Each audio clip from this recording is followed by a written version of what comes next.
მორიდებული დიდი ხნით ვერ იქნები რა. Რაღაცა მომენტი იქნება, რა მომენტში შენ აი კომფორტი უნდა დაარღვიო. ეგ შეიძლება იყოს უნივერსიტეტში რაღაცა ხელი აწიე როგორც იქნა, სკოლა სადმე. და ნუ მოკლედ დაარღვიე შენი კომფორტი. გამოხვედი მორიდებულიდან, ხო? ეხლა ნახე, შენ თუ მაგაზე მიიღე პოზიტიური ფიდბექი, ან ნორმალური ფიდბექი მაინც, მაგ დროს ისეთ ნარკოტიკებს გრძნობ, ისეთ ოპიოიდურ თრიფში ვარდები, რომ ეგრევე შენ გყლაპავს რაღაცა სოციალური მატრიცა და ემონები რა მერე მას. ხვდები? ანუ ეგ ბევრად ცუდი რამე არის. მორიდებული ადამიანი როცა არღვევს კომფორტს, იქ ნუ 5 წუთში ერთხელ, 10 წუთში ერთხელ რაღაცა, მე ეგრევე მონახდები რა საზოგადოების.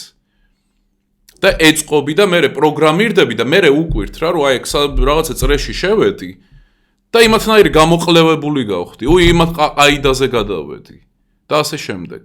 აი ზუსტად ამიტომ ხდება რა ყველაფერი. მე რა ხდება რა, ანუ აქედან გამოსავალი რა არის? რომ უბრალოდ მაინდსეტი უნდა გქონდეს თავიდანვე სხვა, თუ მორიდებული ადამიანი ხარ რა და მაინდსეტი რა არის? შენ ცხადად უნდა გაიასრო, რომ ხარ ამ სიტუაციაში დირიჟორი. ან უფრო უკეთესი სიტყვა იქნება რეჟისორი და ეგრე შეხედო სიტუაციას, რომ აი შენს გემოზე აი ახლა როგორ მოაწყო ყველაფერი, როგორ ალაპარაკო, რაზეც გინდა, საითკენ გინდა რომ წაიყვანო, აი რეჟისორივით უნდა შეხედო და თან სცენარისტივით რა. წარმოიდგინე რომ ეს არის ხალხში ხარ სადმე რაღაც მეგობრები ან ისან ეს ნებისმიერი სივრცე.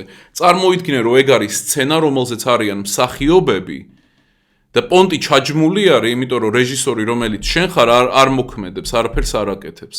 და როცა რეჟისორი ხარ, ხო ხვდები? მაგ დროს მსახიობების რეაქციაზე იმდენად არ ღელავ და მაგ დროს პირიქით არის რა, ანუ განა ისინი ჩაგკლაპავენ არამედ არა, შენ, როგორ თქვა, შენ ხარ რა, რაც ხარ, ხვდები? რით ვერ გაწყდნენ კოღოები, რომელი არის, ხო? ანუ ოქტომბერი დაიწყება ხა დღეზე და კოღოები მაინც არიან. ხო და თუ მორიდებული ადამიანი ხარ, მორჩა რა, დაიმახსოვრე, შენ ხარ რეჟისორი, მსახიობების სცენა და შენ თვითონ უნდა წაიყვანო სადღაც. და ამგვარად მე რომც მიიღო პოზიტიური ფიდბექი, პოზიტიურ ფიდბექს რაზე იღებ? და ეგ ტვინისთვის როგორ ითარგმნება, რომ თურმე მე უნდა წარმართო აქ პონტი. თურმე მე ვარ და არა ის რომ პოზიტიური ფიდბექი, ანუ მე ამათ უნდა დავემორჩილო და მე ამათ ყაიდაზე გადავეწყო. ცა და მიწა არის რა, ეგ განსხვავება, ცა და მიწა. ელიტარულო მაყურებელო, ეს იყო პატარა ამონარიდი მასტერკლასიდან, სრული დაულევი მასალა, რომელმაც უკვე არაერთი ადამიანის ცხოვრება არაერთ ასპექტში შეცვალა უკეთესობისკენ, გელოდება დახურულ არხზე ნიკო swanidze.com, დრო არ უნდა დადგე ბრბოზე მაღლა და ამისთვის ეს არხი არის იდეალური.